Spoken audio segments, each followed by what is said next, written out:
गावे को ताण होवे किसे ताण, गावे को दात जाने निशान।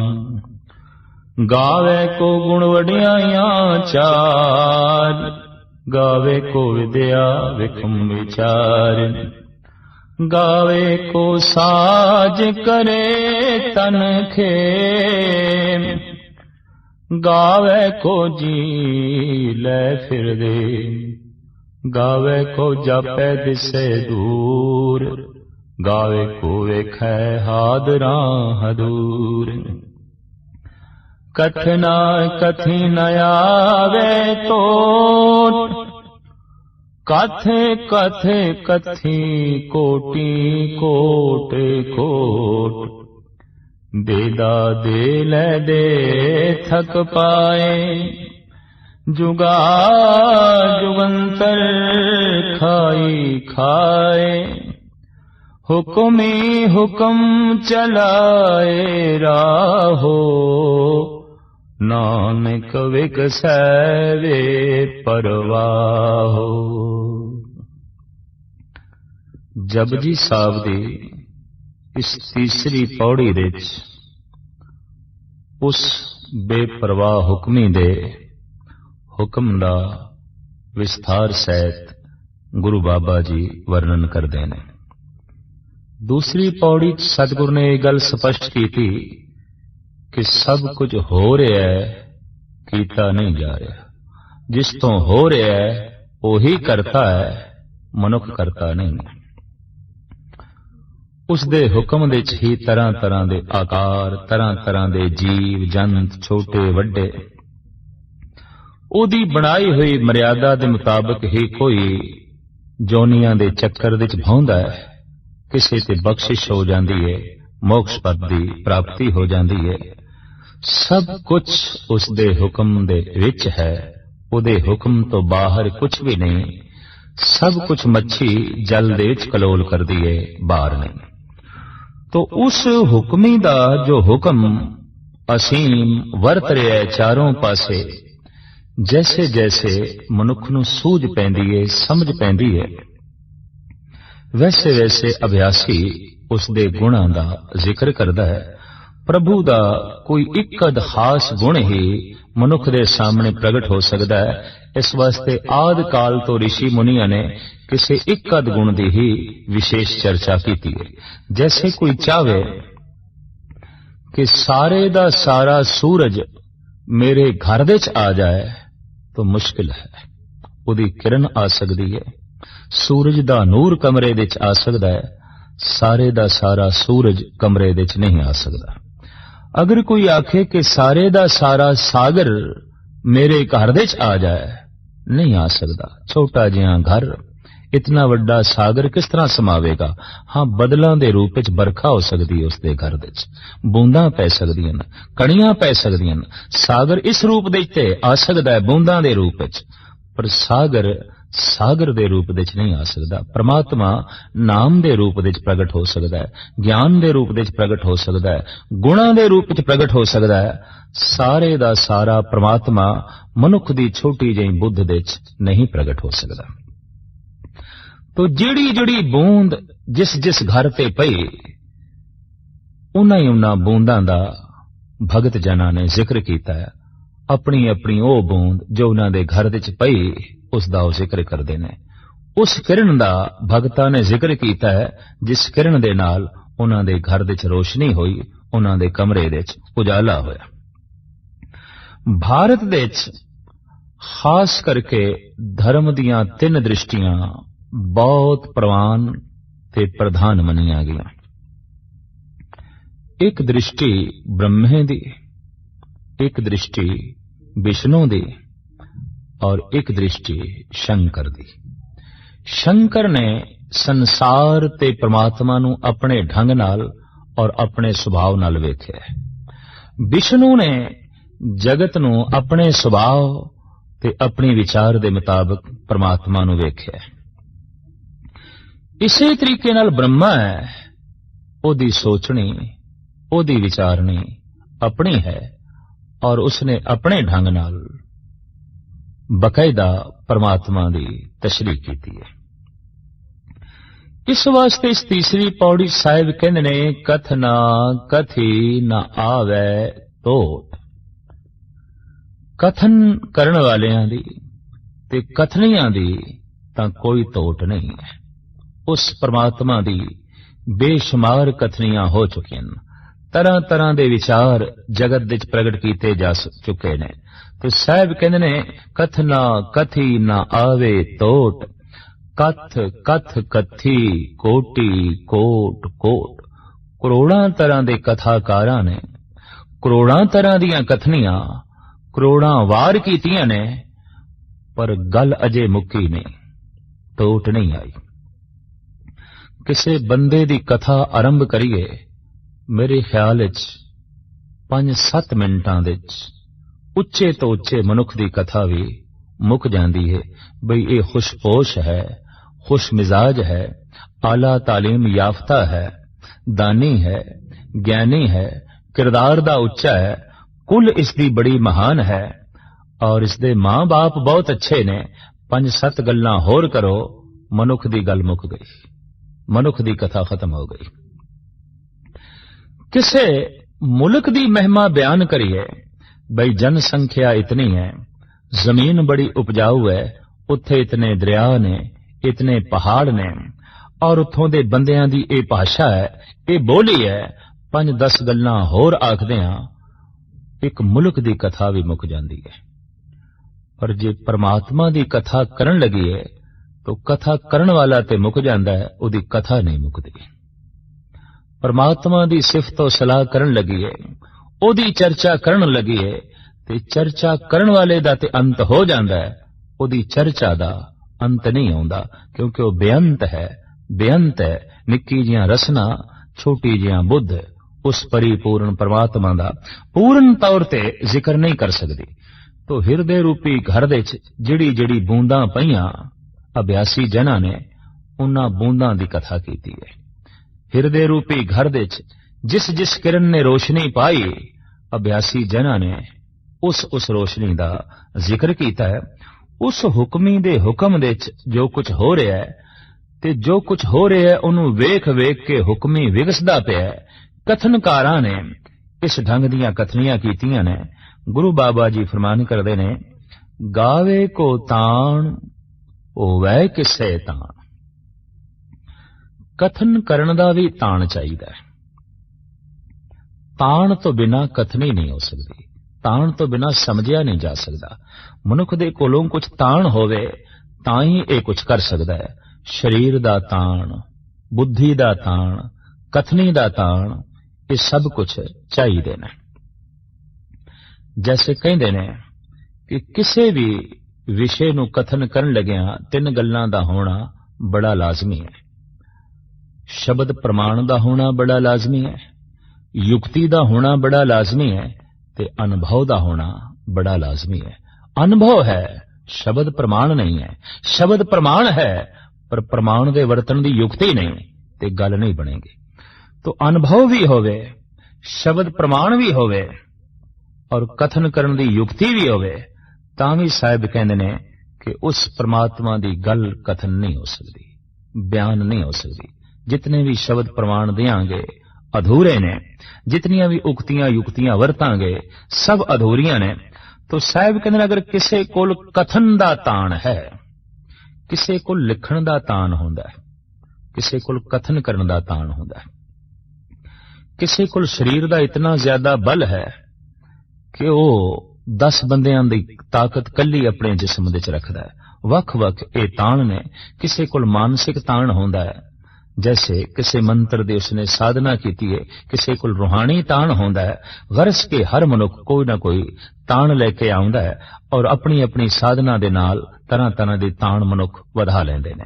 इत्थे साहिब कहंदे ने किसी कोल जे कथन करन दा ताण होवे, बयान करन दा ताण होवे, गावे को ताण होवे किसे ताण, तां ओ वर्णन करदा है कि परमात्मा ते एक शक्ति है। गावे को ताण, वो गा रहा है कि परमात्मा एक ताण है, परमात्मा एक शक्ति है।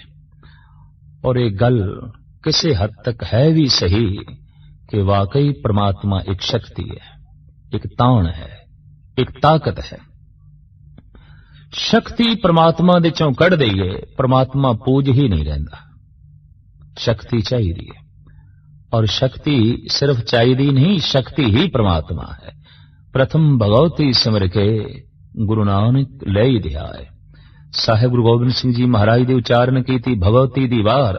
प्रथम भगवती, प्रथम उस अकाल पुरख नूं, शक्ति नूं सिमर के। जैसे सेक अग नालों वख नहीं है, शक्ति परमात्मा नालों वख नहीं है। सेक ही अग है, अगन ही सेक है। तपस कढ़ दो तो अग ही नहीं है, शक्ति कढ़ दो तो परमात्मा परमात्मा ही नहीं है। परमात्मा शक्ति है, शक्ति परमात्मा है, सोज अग है, अगन सोज है। तो कोई कथन कर रहा है कि परमात्मा एक ताण है और उसदे ताण दा जिक्र कर रहा है। वो वेखदा है कि दरियावां दे कितना ताण है वगदे हुए, सूरज दी किरणां दे कितनी शक्ति है, पशु पंखियां दे कितना ताण है, पवन दे कितनी शक्ति है। वो चारों पासे जिथे तक दृष्टि मारदा है, उहदी दृष्टि दे हर पासे ताण ही दिखाई देंदा है। साहब जपजी साहब दी एक पंक्ति च ऐसा भी फरमान करदे ने, केता ताण सवालियो रूप, केती दात जाने कौन कोत। कितना क ताण है जगत दे च, ते कितना सुंदर स्वरूप है, और कितनी दात उस दाते ने जगत नूं वंडी हुई है। साहिब कहने केती दात जाने कौन कूत, किस कोल कुवत है, कौन अंदाजा ला के बयान कर सकता है कि किन्ना क ताण है, किन्नी की शक्ति पसरी हुई है, कितनी जगत दे सुंदरता है और कितनियां दातां जगत दे पसरियां हुई ने। साहिब कहने ने यह अंदाजा कोई नहीं ला सकता, इतनी शक्ति किसे कोल नहीं। लेकिन इतनी गल स्पष्ट है कि प्रभु एक शक्ति है। आम धार्मिक पद्धर ते उस परमात्मा नूं व्यक्ति मन लिया जाता है, ते व्यक्ति दे मनदियां व्यक्ति दे सारे दोष परमात्मा दे निरूपण कर दिते जाते ने। तो फिर भगवान दा भी जन्म हुंदा है, ते जिसदा जन्म है फिर उहदा मरण भी हुंदा है। साहिब गुरु नानक देव जी महाराज दे वाक, सो मुख जले जित कहे ठाकर जोने। उहदी रसना जल जानी चाहिए जो कहंदा है भगवान दा जन्म हो गया, ठाकर दा जन्म हो गया। जे परमात्मा नूं व्यक्ति मनीए ते फिर जन्म मनना पैंदा है, ते जन्म दे मनदे मरण भी मनना पैंदा है। तात मात भी मनने पैंदे ने, जात पात भी मननी पैंदी है जो उसनूं व्यक्ति मन लईए। और फिर यह भी मनना पेगा वो स्त्री है कि पुरुष है, क्योंकि व्यक्ति दे ये दो रूप ने। व्यक्ति सर्ब ठौर भी नहीं है, व्यक्ति सर्वकाल भी नहीं है। तो व्यक्ति दियां ये सारियां कमजोरियां परमात्मा नाल जोड़नियां पैणगियां अगर परमात्मा नूं व्यक्ति मन लईए। और व्यक्ति सर्व व्यापक नहीं है। सतगुरु कहंदे ने उत्ते एक भगवती है, शक्ति है, ताकत है, पसरी हुई है। पर ऐसी ताकत जो सत्य है, सदैवी है, ऐसी ताकत जो अत्यंत सुंदर है, और ऐसी ताकत जो परम प्रकाश है, भाव उसनूं पता भी है कि मैं हां, वो जड़ नहीं है, वो ठोस नहीं है, वो अति कोमल ते अपनी होंद दा ज्ञान रखण वाली है। तो साहिब कहंदे ने जे किसे कोल कथन करन दी शक्ति है, किसे कोल सोचण दी शक्ति है, ते वेखण दी शक्ति भी होवे, तां ओ कह रहा है कि परमात्मा एक शक्ति है। उन्होंने हर पासे पसरी हुई शक्ति दिखाई देंदी है। बदलां दी गर्जन दे च, सागर दी लहरां दे च, पहाड़ां दे च, दरियावां दे च, मनुख दे अंदर, पशु पंखियां दे अंदर, वगदी पवन दे अंदर, चारों पासे वो जिथे तक दृष्टि मारदा है शक्ति ही शक्ति दिखाई देंदी है। तो साहिब कहंदे कोई ते इस ढंग नाल कथन कर रहा है, गावे को ताण होवे किसे ताण। पर जितनी मनुख दी दृष्टि आउंदी है, सृष्टि उतनी ही आउंदी है, और जैसी दृष्टि होवे वैसी ही सृष्टि आउंदी है। लाजमी नहीं कि एक गुलाब दा फुल जो बकरी नूं दिखाई दे रहा है उसे रूप दे च वो सुअर नूं दिखाई दे रहा होवे। उस फुल नूं सुअर अपनी दृष्टि नाल वेखदा है, उस फुल नूं कुत्ता अपनी दृष्टि नाल वेखदा है, उस फुल नूं बिल्ली अपनी दृष्टि नाल वेखदी है। फुल चाहे एक है पर वख-वख दृष्टियां होण करके फुल दे रूप बड़े बन जांदे ने, अनेकां रूप बन जांदे ने। उस फुल नूं जद एक सूअर देखदा है तो अपनी दृष्टि दे मुताबिक देखदा है, शायद उसनूं मैला ही दिखाई देंदा होवे, गंदगी ही दिखाई देंदी होवे। और जदों बकरी वेखदी है उन्होंने घास दिखाई देंदा है, क्योंकि उन्हें खा जाना है, उहदे वास्ते घास है। उस खिड़े हुए गुलाब दे फुल नूं एक सप वेखे, सरीवी आउंदा है। इहदा आकार नाल तल्लुक नहीं, जिस प्यार दा आकार नाल तल्लुक होवे, आकार मिथ्या हुंदा है, वो प्यार भी मिथ्या हो जाता है। मौसमे खिजां सी, गुलाब दे फुल झड़ चुके सन और बूटे ते सिवाए कंडियां ते होर कुछ नहीं सी। पर ऐसी हालत विच बैठी एक बुलबुल उसे ढंग नाल नगमे अलाप रही सी। औरंगजेब दी चहेती लड़की जेबल नसा ये दृश्य देख के दंग रह गई भी सुनिया सी। फुल्लां दे प्यार विच फुल्लां नूं वेख के बुलबुलां गीत अलापदियां ने, संगीत अलापदियां ने, पर फुल ते हैगे ही नहीं, कंडे ही कंडे रह गए। पर ते नगमे अलाप रही है। पुछ बैठी शौके बुलबुल कामना गर्दद गर्रवद गुल अज चमन, पावे गुल चमन तो रुखसत हो चुके ने, भावे बगीचे दे फुल नहीं रहे, पर कोयल दी बुलबुल दी सदा मौजूद है, बुलबुल दा संगीत मौजूद है। पुछया जद फुल ही नहीं ते तेरा संगीत किस वास्ते है, जद फुल ही नहीं ते तेरा चहचहाना किस वास्ते है। बोली है बुलबुल शौके बुलबुल कामना गर्दद गर्रवद गुल अस्चमन, हुस्न बेबुनियाद अस्त इश्क बेबुनियाद नेस्त। रूप नासवंत है प्यार नासवंत नहीं, खूबसूरती हुस्न नासवंत है इश्क नासवंत नहीं। और इश्क नासवंत है तो वो इश्क सिर्फ रूप ते ही टिकिया होवेगा, वो अरूप तक नहीं पहुंचिया होवेगा, जिस तो रूप प्रगट होंदा है। सतगुरु कहंदे भी ने रूपवंत होए नाही मोहे, प्रभ की जोत सगल घट सोए। रूप दे च अरूप वेखण दी कोशिश कर, ते रूप नूं वेखदियां वेखदियां जो अरूप तक पहुंच जांदा है, ओदा इश्क सदैवी है, ओदा प्यार सदैवी है। उसे ही प्यार नूं निरंकार कहंदे ने, उसे ही प्यार नूं परमात्मा कहंदे ने। तो जैसी जैसी दृष्टि है वैसी वैसी सृष्टि आउंदी है। एक चोर किसी दी दुकान नूं ते किसी दी धन संपदा नूं अपने ढंग नाल तकदा है, पर एक संत जिहदे वास्ते संसार मिथ्या हो चुका है, वो अपने ढंग नाल तकदा है उसे ही धन संपदा नूं। एक कामी किसी रूप नूं अपने ढंग नाल तकदा है, पर एक विश्रामी सदाचारी अपने ढंग नाल तकदा है। जैसी जैसी तकनी है वैसा वैसा संसार बन जाता है। तो जब संसार वख वख दृष्टि करके अनेका रूप धारण कर लेंदा है, तो परमात्मा बारे भी जगत दे वख वख दृष्टियां ने। इंज कह लो, एक दृष्टि मुहम्मद साहब दी है, एक दृष्टि महात्मा बुद्ध दी है, एक दृष्टि स्वामी महावीर दी है, एक दृष्टि श्री कृष्ण दी है, एक दृष्टि राम दी है, और एक दृष्टि गुरु नानक गुरु गोबिंद सिंह जी दी है।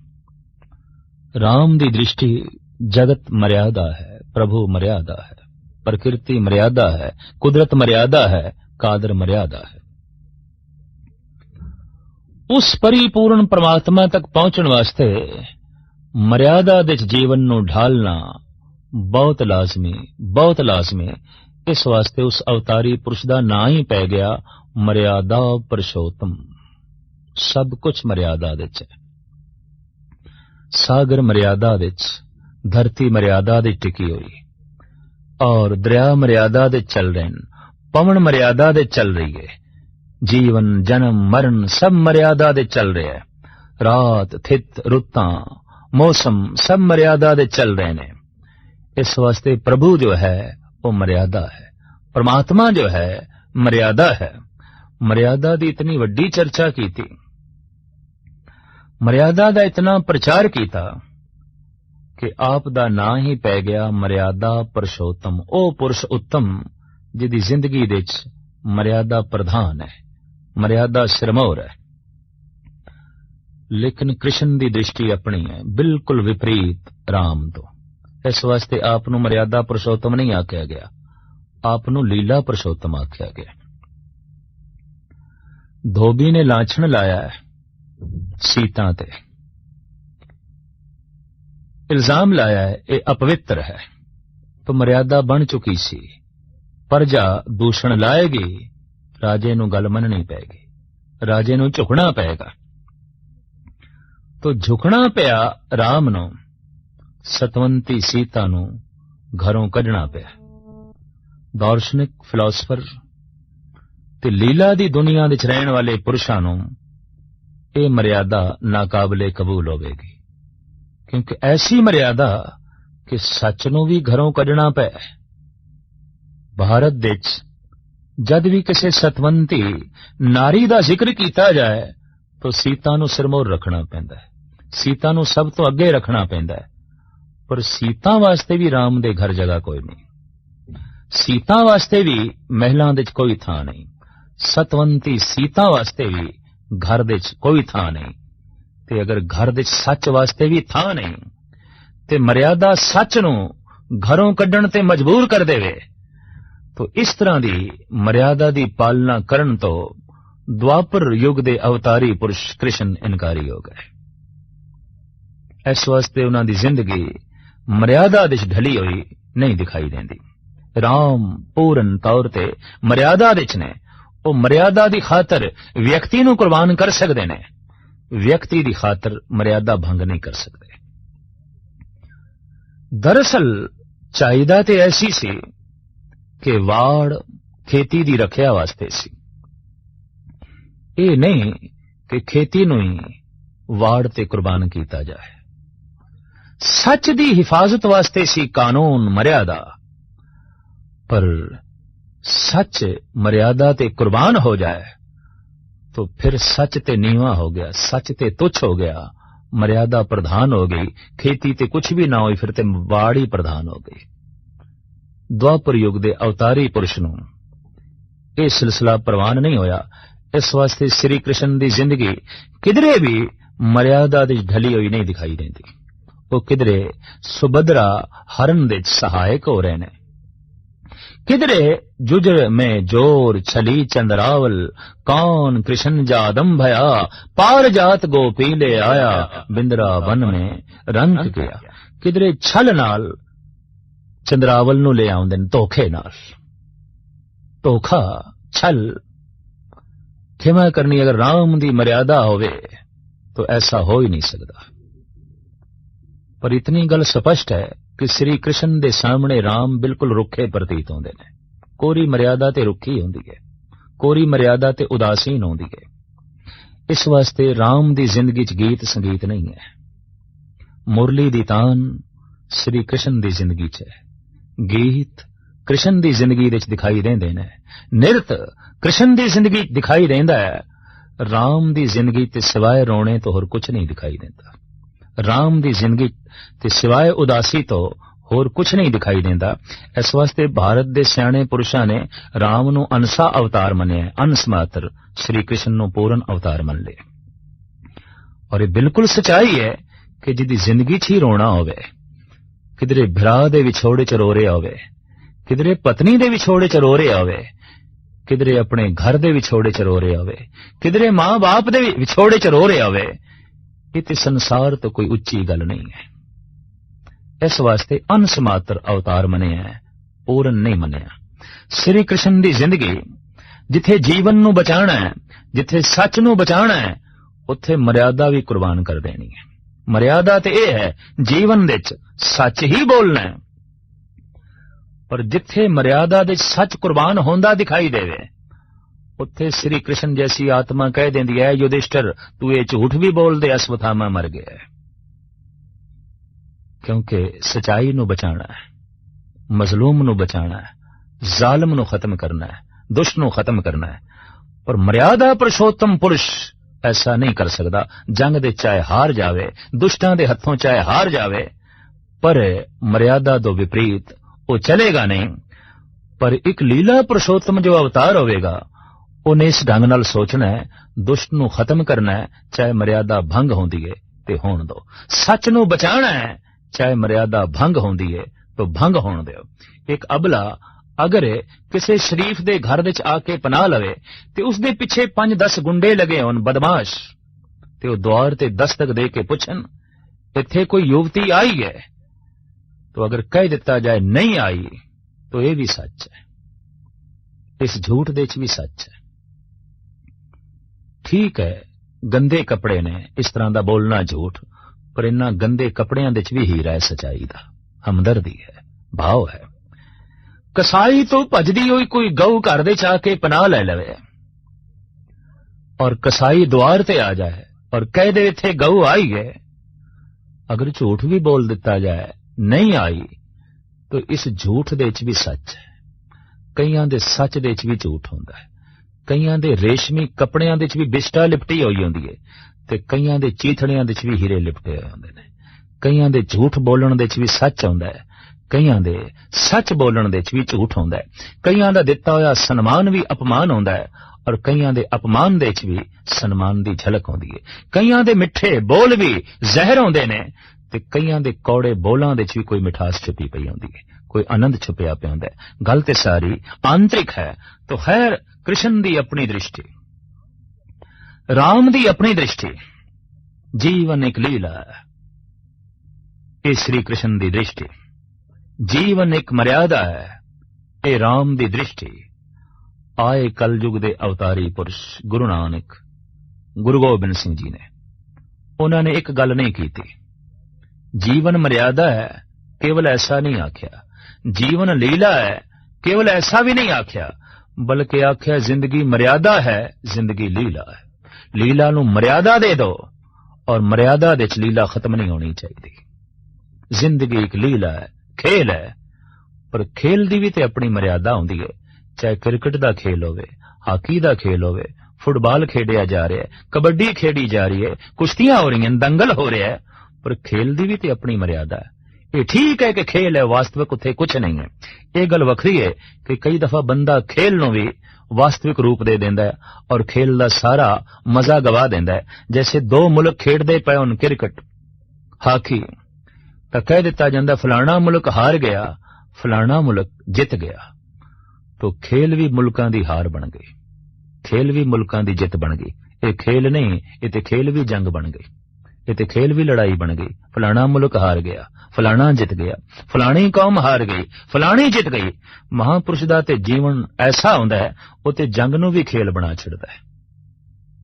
मैदान जंग दे गुरु गोबिंद सिंह जी महाराज दे सिंह सूर में दुष्टां नूं मार मार के गिरा रहे ने, लेकिन एक पानी पिला के फिर खड़ा कर रहे हैं।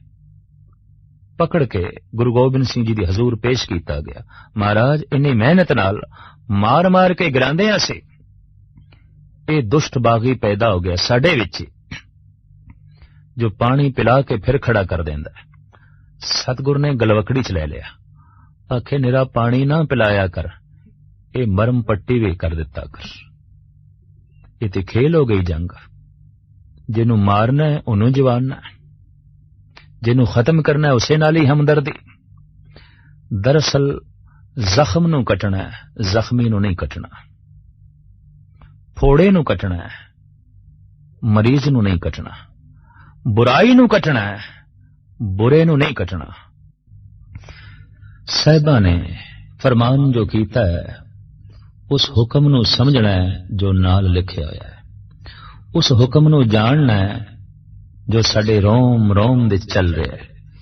समझदे आई झूठ दी कंध टुट जाती है और सच तक मनुख अपड़ जाता है। हुक्म दे अनंत पसारा हो रहा है और जितना वड्डा हुक्मी है उतना ही वड्डा उसका हुक्म है। कथन तो बरे, बयान तो परे। फिर भी कथनकारा ने उस हुक्म दियां कुछ न कुछ कथनियां कीतियां ने। जैसे कि सतगुरु दी पंक्ति है, कथना कथी न आवे तोट, कथ कथ कथी कोटि कोट कोट। अनेकां तरह दे कथाकारां ने अनेकां तरह दियां कथनियां अणगिणत वार कीतियां, लेकिन कथा मुकी नहीं, कथा दी तोट नहीं आई। उन्हां अनेकां कथनियां दे चों जो कुछ विशेष कथनियां ने, सतगुरु उसदा जिक्र करदे ने। गावे को ताण होवै किसे ताण।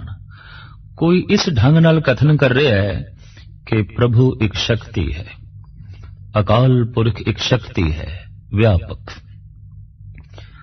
ਉਹ जद सूरज ਨੂੰ ਵੇਖੇਗਾ इस तरह ਦਾ ਮਨੁੱਖ ਤਾਂ ਉਹਨੂੰ सूरज ਦੀ शक्ति दिखाई देगी, बनस्पति ਦੀ शक्ति दिखाई देगी, बदलों की गर्जन ਦੀ शक्ति दिखाई देगी, सागर ਦੀਆਂ लहरां ਦੀ शक्ति दिखाई देगी। मनुख ਨੂੰ जो ਵੇਖੇਗਾ तो मनुख ਦੇ अंदर ਝਾਤ मार के भी वो केवल शक्ति ਨੂੰ ही ਵੇਖੇਗਾ। परिंदियां ਦੇ अंदर, चरिंदरियां ਦੇ अंदर, होर हवा ਦੇ अंदर, अग्नि ਦੇ अंदर वो अठे पैर हर पासे शक्ति दे ही दर्शन करेगा। इस तरह की बिरती रखने वाला जो मनुख है, ਉਹਦੇ सामने परमात्मा एक शक्ति है और व्यापक शक्ति है।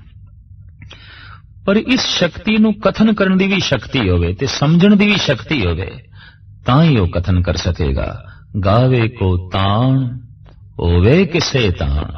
इस शक्ति ਨੂੰ समझण की शक्ति होवे, इस शक्ति ਨੂੰ कथन करने की शक्ति होवे, फिर ही वो कथन कर सकेगा। तो सतगुरु कहते हैं कोई तो ऐसा है जो कह रहा है प्रभु एक शक्ति है, वो एक ताण है जिहदे कोल इस ढंग दे कथन करन दा ताण है। गावे को दात जाने नीसान। किसी दी गावनी, किसी दी कथनी इस प्रकार है कि प्रभु एक दाता है। जो कुछ भी साडे कोल है, ये सब कुछ सानू दान विच मिले है। मनुख ने जो खुद बनाया होवे या खुद खरीदिया होवे, वो ते मनुख दा अपना है। पर जो खरीदिया भी नहीं, बनाया भी नहीं, वो ते सब कुछ दान है। ये जीवन असी ना बनाया है, ना खरीदिया है, सानू दान विच मिले है। मां बाप सानू दान विच मिले ने। वगदी हुई पवन सानू दान विच मिली है। सूरज दी रोशनी सानू दान विच मिली है। पानी सानू दान विच मिले है। हथ सानू दान विच मिले ने। पैर सानू दान विच मिले ने। दिल दिमाग अखां सानू दान विच मिलियां ने। बाजार विच पत्थर दी अख ते मिल सकदी है, ये अख नहीं। प्लास्टिक और रबड़ दे हथ पैर ते मिल सकते ने, पर ये हथ पैर नहीं मिलते। पैसियां नाल अगर दंद मिले तो पत्थर ते प्लास्टिक दे दंद ते जरूर मिल जाणगे, पर जो अजीबो गरीब ये दंद कीमती उस प्रभु ने रत्ना दे रूप में बख्शिश कीते ने, ये एक दान दे रूप में सानू सौगात मिली है। तो किसी की दृष्टि इस तरीके दी है कि प्रभु दाता है, ते जो कुछ भी साडे कोल है ये सब कुछ दान है, और उसने अणमंगिया ही दिता है। अणमंगिया दान देवना, कहो नानक सच समाल जियो। तू मंग भी नहीं कीता, फिर भी तेनू इस तरह का जीवन पवन पानी दान दे रूप दे दिता। उस दाते नू चेते कर। तो कोई इस ढंग नाल गा रहा है कि दात उस दाते दी दिती हुई निशानी है। ते जिसने जो निशानी दिती होवे, निशानी नू वेख के निशानी देण वाला चेते आ जाता है। तो एक दृष्टि यह सी कि तन नू वेखो ते दाते परमात्मा नू चेते करो। एक एक अंग नू वेखो ते प्रभु दा धन्यवाद करो। मां बाप नू वेखो ते सोचो प्रभु ही मां दे रूप विच मिले है, प्रभु ही प्यो दे रूप विच मिले है, प्रभु ही धीआं पुत्रां दे रूप विच मिले है, अकाल पुरख ही भरावां दे रूप विच मिले है, पत्नी दे रूप विच मिले है, पति दे रूप विच मिले है, सूरज दे रूप विच मिले है, चंद्रमा दे रूप विच मिले है, जमीन दे रूप विच मिले है, आसमान दे रूप विच मिले है, और सब कुछ नू निशानी समझ उस दाते दी। इस तरह की दृष्टि नू जन्म दिता साडे देश दे सिरमौर संत देवता विष्णु ने। इस वास्ते आप नूं आख्या गया भंडारी, भंडारा वंडण वाला, सारे संसार नूं दान देण वाला। यह ख्याल भारत विच बन गया, जबकि हकीकत यह है कि जिथों सब कुछ दान आ रहा है उस दाते दा ज्ञान कराण वाले ने विष्णु, भंडारी दी सूझबूझ देण वाले ने विष्णु, भंडारी नाल जोड़न वाले ने विष्णु। लंबी चौड़ी साधना जप तप दी लोड़ नहीं। ऐ मनुख, जो कुछ भी तेरे कोल है उस दाते दा दिता होया दान है, और इस दान नूं वेख ते दाते दा धन्यवाद कर, दाते नाल जुड़िया ही रहेगा। जो कुछ कोल है इसका शुकराना करी जा और अपनी योग्यता बढ़ाई जा, वो होर भी तेरी झोलियां विच अनंत पदार्थ भर देवेगा। तो एक दृष्टि साडे देश विच प्रधान रही। दूसरी दृष्टि इन्हां दृष्टियां तो बिल्कुल भिन्न सी, ते जैसे स्पष्ट है कि जैसी दृष्टि होवे वैसी सृष्टि बन जाती है। 4.5 अरब के करीब इस वक्त मनुख ने, तो इंज समझ लो 4.5 अरब के करीब संसार ने। हर मनुख का अपना वख वख संसार है, हर मनुख की अपनी वख वख दृष्टि है, हर मनुख दे अपने जीवन का वख वख ढंग है। तो जैसी सृष्टि हो जाती है, जैसी दृष्टि हो जाती है, वैसी सृष्टि हो जाती है। हू बहु ए नियम परमात्मा ते भी लागू है। मनुख ने अपने रंग दे, अपने सुभाव दे ही परमात्मा नूं वेख्या है। अपने रंग सब कोई रवे, मनुख ने अपनी दृष्टि दे राहीं परमात्मा नूं वेख्या है। तो एक होर दृष्टि का जन्म होया साडे देश विच। ओ सन ब्रह्मा जी, विचारक सन, दार्शनिक सन, सूक्ष्म बिरतियां दे मालिक सन। उन्हां नूं विष्णु दी ए मोटी गल कोई चंगी नहीं लगी ते विष्णु दी इस विचारधारा नाल तालमेल नहीं बिठा सके। दार्शनिक दी अपनी खोज आउंदी है और आम पद्धर दे मनुख दी होर खोज आउंदी है। कहंदे ने ब्रह्मा रजोगुणी है, संसार दा पसारा करन वाला है, संसारी है नहीं, संसार दा ज्ञान देने वाला है, संसार दी सूझबूझ देने वाला है। उसकी मनो इच्छा यह सी कि मैं वेखना चाहना संसार की उत्पत्ति कदों हुई, किवें हुई और जगत दा मूल की है। खोज दे विच उसने जिंदगी दा कोई 3 भाग खर्च कर लिया। साहिब गुरु नानक देव जी महाराज भी जिक्र करते ने, नाल कुटुंब साथ वरदाता, ब्रह्मा भालन सृष्ट गया, आगे अंत न पायो तांका, कंस छेद क्या वडा भया। सृष्टि दी टोल दिच गया, सृष्टि दी भाल दिच गया।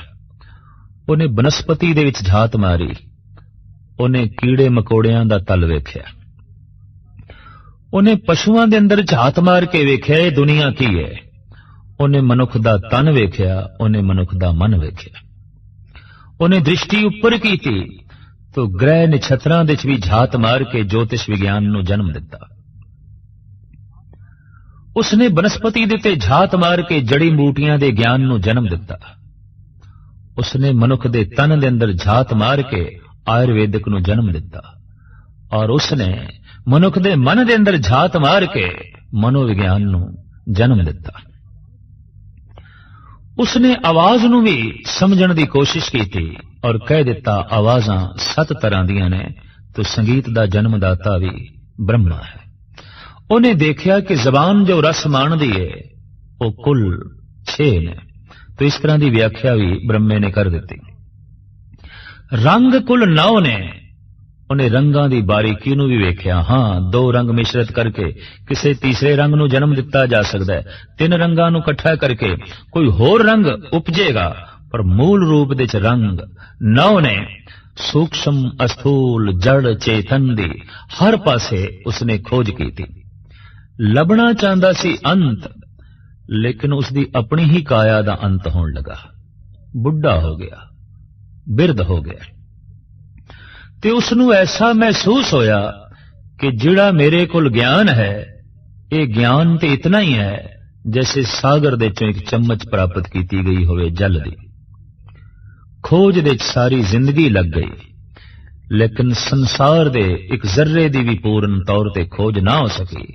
तो खोज नूं सुट के ओदी रसना ते वाक निकले, नेति नेति नेति, ए नहीं है, ए नहीं है, ए नहीं है। जो कुछ मैं खोजा है उस तो होर भी है, होर भी है, परे भी है, परे भी है, ए नहीं है, ए नहीं है।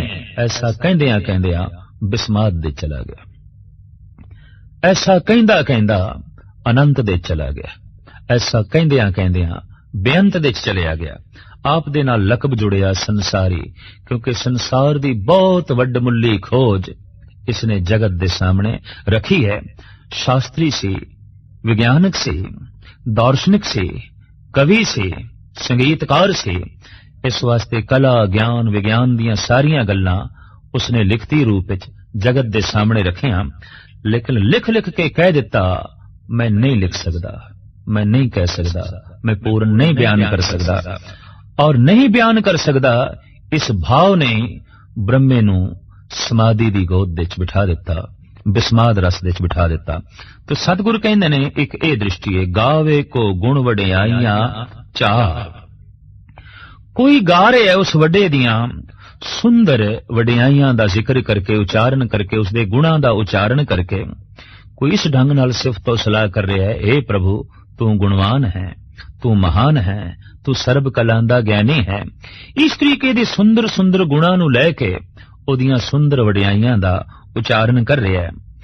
गावे को विद्या विखम विचार, इतनी बिखड़ी विद्या उन्होंने सामने रख के प्रभु दे गीत गा रहा है कि आम बंदे दी ते कल्पना दी पहुंच भी नहीं उत्थे। इस ढंग दी बारीक विद्या कईयां महापुरुषां दे बोलां नूं पढ़ना ही बड़ा औखा हुंदा है, समझना ते एक पासे, जानना ते एक पासे। और जिसनूं समझिया ही नहीं गया ते जिसनूं ढंग नाल बोलण दे च भी कुछ दिक्कत महसूस होवे, उन्होंने हिरदे विच थां देनी बड़ी औखी गल है। तो मैं ऐसा देखदा, ब्रह्मे नूं कोई बहुती थां इस देश दे च नहीं मिल सकी। समुचे देश दे च जितने विष्णु दे मंदिर ने, जितने शिवजी दे मंदिर ने, उतने ब्रह्मे दे मंदिर नहीं ने। एक दो ही मंदिर ने। कारण दार्शनिक सी, फिलोसफर सी, इसकी पहुंच हर दिमाग तक ना हो सकी, हर दिमाग ब्रह्मा तक ना पहुंच सके, पर हर दिमाग विष्णु तक पहुंच गया। समझ आ गई कि जो कुछ भी मेरे कोल है दात है, ते इस दात नूं दाते दी निशानी जान के ओदा धन्यवाद करना है। एक आम गल सी, मोटी गल सी, समझ दे च आ गई, लोकी जुड़ गए। लेकिन ब्रह्मे दी गल विद्या विखम विचार, बड़ी बिखड़ी विद्या, अत्यंत विखम, अत्यंत सूक्ष्म विचारा, जिथे दिमाग दे तंतु ही ढिले पै जान। इस ढंग दी बारीक बेनियां दा जिक्र जद ब्रह्मे ने कीता, तो थोड़े मनुख जो दिमागी तल ते जीवन वाले सन, जो अकल दे तल ते जीवन वाले सन, जो दार्शनिक सन, फिलोसफर सन, कवि सन, साहित्यकार सन, उन्होंने ते ब्रह्मे दी गल प्यारी लगी, चंगी लगी, ब्रह्मे दे साथी बने। बाकी जो इकट्ठ सी वो विष्णु दे आले दुआले इकट्ठा हो गया। जो संसार विच आसक्त सी, संसार विच लीन सी, विष्णु दी गल उन्होंने बड़ी मन भाई कि ठीक है, सब कुछ साडे कोल है, इनू दाते दी निशानी जान के ओदी सिफतो सलाह करदे हैं। तो ब्रह्मे दी दृष्टि ये सी, गावे को गुण वडियाइयां चार, गावे को विद्या विखम विचार। कोई गा रहा है ओदियां सुंदर सुंदर वडियाइयां नू, गुणां नू लैके, और अत्यंत बिखड़ी विद्या नू, सूक्ष्म विद्या नू सामने रख के ओदी सिफतो सलाह कर रहा है, ओदी विचार कर रहा है। इस तो इलावा एक होर दृष्टि ते एक होर कथनी दा जन्म होया। ओ सी ए, गावे को साज करे तन खे, गावे को जी लै फिर दे। इस दृष्टि दे जन्मदाता ने शंकर शिव जी। उन्होंने हर पासे मुरझाए हुए फुल ही दिखाई देंदे सन। ਉਹ ਹੌਕਾ ਭਰ ਕੇ ਕਹਿੰਦੇ ਸਨ, ਦੋ ਅੰਧੇਰੀ ਰਾਤਾਂ ਦੇ ਵਿਚਕਾਰ ਆਖਰ ਇੱਕ ਹੀ ਤੇ ਦਿਨ ਹੈ। ਪਰ ਵਿਸ਼ਨੂੰ ਦੇ ਦੇਖਣ ਦਾ ਢੰਗ ਇਹ ਸੀ ਕਿ ਦੋ ਖੂਬਸੂਰਤ ਚਮਕਦੇ ਹੋਏ ਦਿਨਾਂ ਦੇ ਵਿਚਕਾਰ ਆਖਰ ਇੱਕੋ ਹੀ ਤੇ ਰਾਤ ਹੈ। ਔਰ ਦੋਹਾਂ ਦਾ ਕਹਿਣਾ ਆਪਣੀ ਆਪਣੀ ਥਾਂ ਤੇ ਠੀਕ ਹੈ। ਇੱਕ ਰਾਤ ਵੇਖ ਰਿਹਾ ਹੈ, ਇੱਕ ਦਿਨ ਵੇਖ ਰਿਹਾ ਹੈ, ਇੱਕ ਫੁੱਲ ਦਾ ਖਿੜਨਾ ਵੇਖ ਰਿਹਾ ਹੈ, ਇੱਕ ਫੁੱਲ ਦਾ ਮੁਰਝਾਣਾ ਵੇਖ ਰਿਹਾ ਹੈ, ਇੱਕ ਬੱਚੇ ਦਾ ਜੰਮਣਾ ਵੇਖ ਰਿਹਾ ਹੈ, ਇੱਕ ਮਨੁੱਖ ਦਾ ਮਰਨਾ ਵੇਖ ਰਿਹਾ ਹੈ, ਇੱਕ ਉਦੇ ਹੁੰਦਾ ਹੋਇਆ ਸੂਰਜ ਵੇਖ ਰਿਹਾ ਹੈ, ਇੱਕ ਅਸਤ ਹੁੰਦਾ ਹੋਇਆ ਸੂਰਜ ਵੇਖ ਰਿਹਾ ਹੈ। ਪਰ ਦੋਵੇਂ ਜੋ ਕੁਝ ਵੇਖ ਰਹੇ ਨੇ ਉਹ ਹੈ ਵਾਸਤਵਿਕ। ਸੂਰਜ ਉਦੇ ਵੀ ਹੋ ਰਿਹਾ ਹੈ, ਸੂਰਜ ਅਸਤ ਵੀ ਹੋ ਰਿਹਾ ਹੈ, ਜਨਮ ਵੀ ਹੋ ਰਿਹਾ ਹੈ, ਮਰਨ ਵੀ ਹੋ ਰਿਹਾ ਹੈ। ਤੋ ਸੰਸਾਰ ਵਿੱਚ ਜੋ ਮਰਨ ਹੋ ਰਿਹਾ ਸੀ ਉਸ ਤੇ ਦ੍ਰਿਸ਼ਟੀ ਪਈ ਸ਼ੰਕਰ ਦੀ, ਔਰ ਉਹਨੂੰ ਹਰ ਪਾਸੇ ਮੁਰਝਾਏ ਹੋਏ ਫੁੱਲ, ਮੁਰਝਾਏ ਹੋਏ ਮਨੁੱਖ, ਕੁਮਲਾਏ ਹੋਏ ਮਨੁੱਖ ਹੀ ਦਿਖਾਈ ਦਿੱਤੇ। ਔਰ ਇਹ ਹਕੀਕਤ ਹੈ ਕਿ ਜਦ ਸਾਰਾ ਸੰਸਾਰ ਕੁਮਲਾਇਆ ਹੋਇਆ ਦਿਖਾਈ ਦੇਵੇ, ਮਨੁੱਖ ਉਪਰਾਮ ਹੋ ਜਾਂਦਾ ਹੈ, ਉਦਾਸ ਹੋ ਜਾਂਦਾ ਹੈ। ਇਸ ਸੰਸਾਰ ਦੇ ਵਿੱਚ ਰਹਿਣ ਦੀ ਫਿਰ ਤਮੰਨਾ ਨਹੀਂ ਰਹਿੰਦੀ। ਫਿਰ ਕਿਸੇ ਐਸੇ ਜਗਤ ਦੀ ਭਾਲ ਮਨੁੱਖ ਕਰਦਾ ਹੈ ਜਿੱਥੇ ਫੁੱਲ ਖਿੜਨ, ਮੁਰਝਾਵਨ ਨਾ, ਜਿੱਥੇ ਕੋਈ ਮੌਤ ਨਾ ਹੋਵੇ, ਜਿੱਥੇ ਕੋਈ ਬੁਢੇਪਾ ਨਾ ਹੋਵੇ, ਜਿੱਥੇ ਕੋਈ ਉਦਾਸੀ ਨਾ ਹੋਵੇ। ਹੈ ਇੱਕ ਐਸੀ ਦੁਨੀਆ ਵੀ ਜਿਸ ਦਾ ਜ਼ਿਕਰ ਗੁਰੂ ਨਾਨਕ ਦੇਵ ਜੀ ਮਹਾਰਾਜ ਨੇ ਕੀਤਾ ਹੈ, ਨਾਨਕ ਬੱਧਾ ਘਰ ਤਹਾਂ ਜਿੱਥੇ ਮਿਰਤ ਨਾ ਜਨਮ ਜਰਾ। ਇਸ ਤਰ੍ਹਾਂ ਦੀ ਦ੍ਰਿਸ਼ਟੀ ਰੱਖਣ ਵਾਲਿਆਂ ਦੇ ਚੋਂ ਮਹਾਤਮਾ ਬੁੱਧ ਵੀ ਕਿਸੇ ਹੱਦ ਤੱਕ ਪੇਸ਼ ਨੇ। ਬਗੀਚੇ ਦਾ ਮੁਰਝਾਇਆ ਹੋਇਆ ਫੁੱਲ ਵੇਖ ਕੇ ਉਹਨਾਂ ਦਾ ਮਨ ਮੁਰਝਾ ਗਿਆ। ਮਾਲੀ ਨੂੰ ਪੁੱਛਿਆ, ਕਿਆ ਸਾਰੇ ਹੀ ਫੁੱਲ ਮੁਰਝਾ ਜਾਂਦੇ ਨੇ? ਹਾਂ, ਸਾਰੇ ਹੀ ਮੁਰਝਾ ਜਾਂਦੇ ਨੇ। ਪਹਿਲ ਦੇ ਬਾਗ ਦੇ ਚੋਂ ਬਾਹਰ ਆਏ ਤਾਂ ਆਪ ਨੂੰ ਇੱਕ ਬੁੱਢਾ ਦਿਖਾਈ ਦਿੱਤਾ, ਔਰ ਬੁੱਢਾ ਬਿਲਕੁਲ ਇੰਜ ਪ੍ਰਤੀਤ ਹੋਵੇ ਜੈਸੇ ਮੁਰਝਾਇਆ ਹੋਇਆ ਫੁੱਲ। ਔਰ ਇਹ ਹਕੀਕਤ ਹੈ कि खेड़ियां दे अंदर ही ते मुरझाना छुपया पे। फूल खिलता है मुरझाने का तखय्युल लेकर, जिसे हंसता हुआ पाओगे वो परेशान होगा। तो बुढ़े नू वेख के सारथी नू पुछदे ने, कौन मनुख है?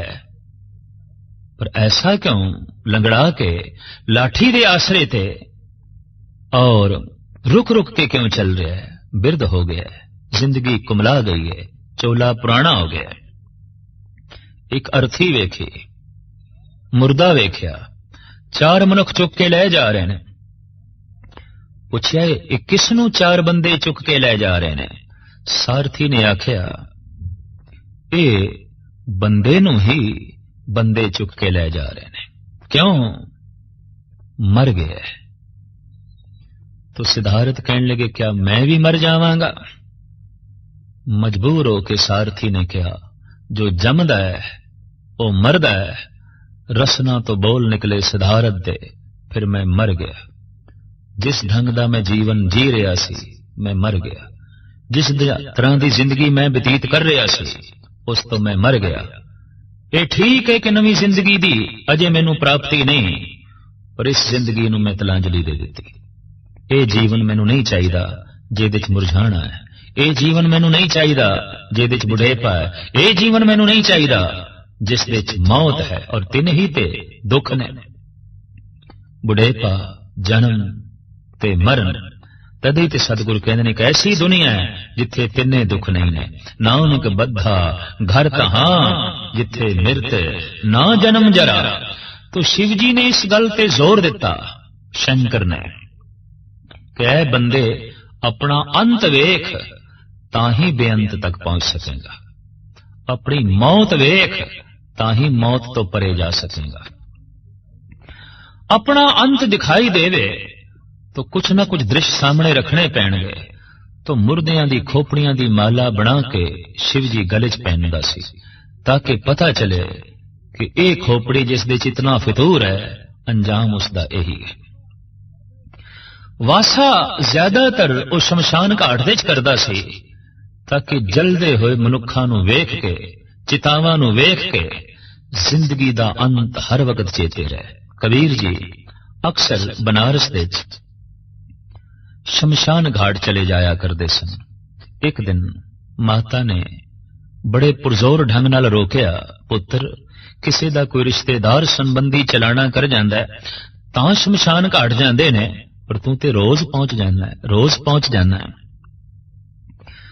कबीर कहन लगे, मां बड़े रतन उत्थे बिखरे पे होंदे ने, लोकी मोह दे मारे होए, अज्ञान दे मारे होए उन्हां रत्नां नूं उत्थे ही छड़ के आ जांदे ने, मैं रोज झोलियां भर के ले आना।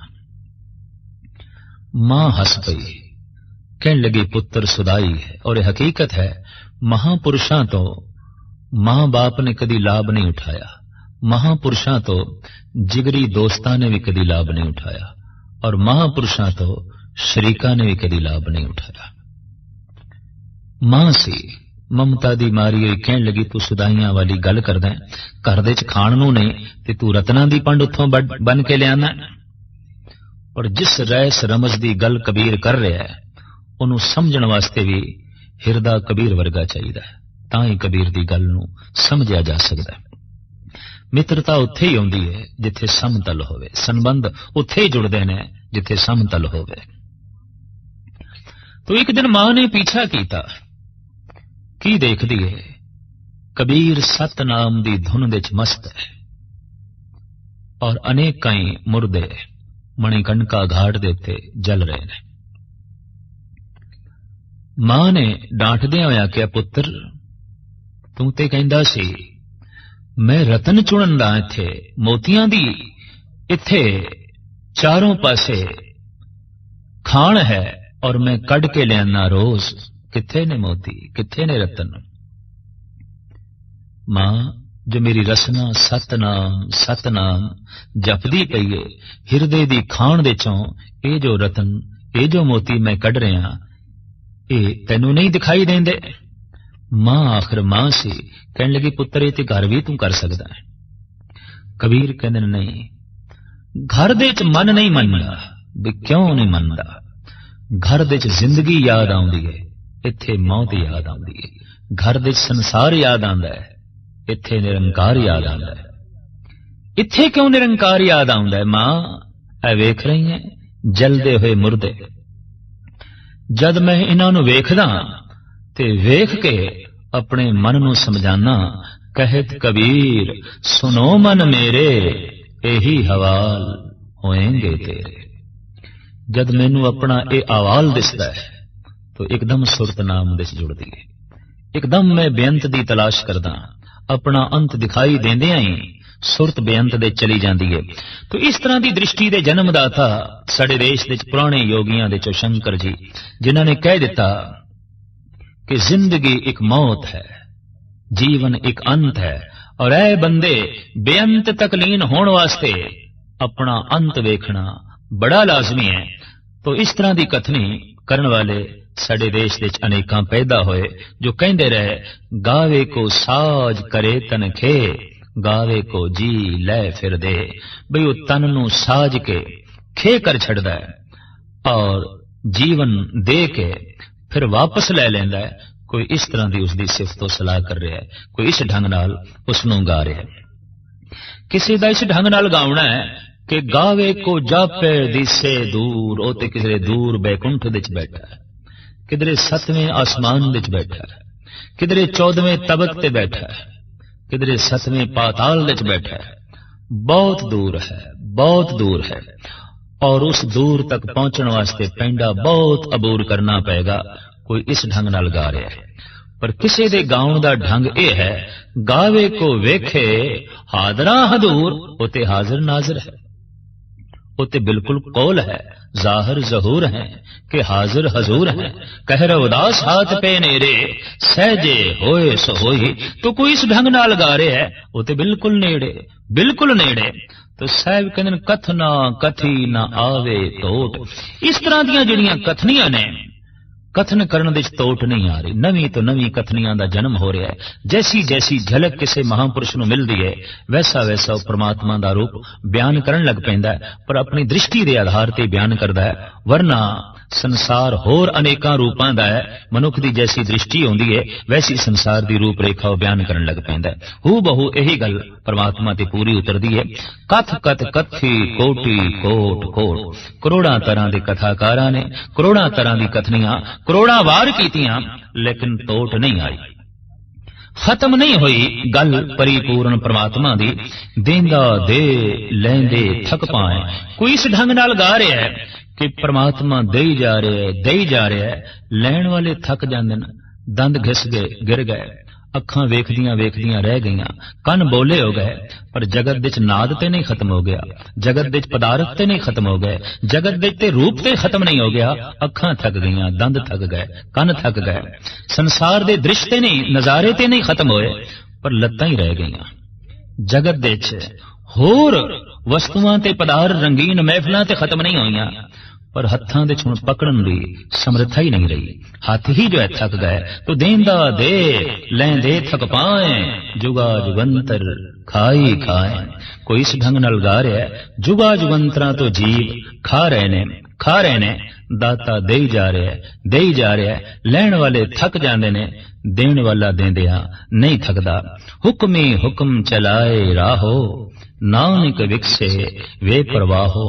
ओ हुक्मी अपने हुक्म दे अंदर सारे जीवां नूं चलांदा है, ते सारे जीवां नूं चलदे होया वेख के ओ विगसदा है, ओ खिड़दा है और खुश होंदा है।